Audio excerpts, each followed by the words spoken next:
সংগ্রাম এই নদীর আন্দোলনের পুলিশ তদন্তকারীদের অবিলম্বে ফাঁসি চাই। আপনারা জানেন গত 8ই ডিসেম্বর আমাদের প্রিয় সদস্য গাজীপুর গ্রাম পঞ্চায়েতের সদস্য রুদ্র হালদারকে যারা হত্যা করেছে, যারা পার্টি অফিস ভাঙচুর করেছে, যারা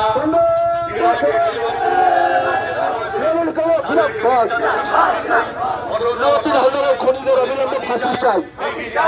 এই প্রতিবাদ খুনিদের অবিলম্বে ফাঁসি চাই।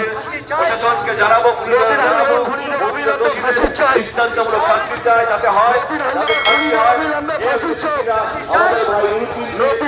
খুনিদের অবিলম্বে ফাঁসি চাই। খুনিদের অবিলম্বে ফাঁসি চাই। দৃষ্টান্তমূলক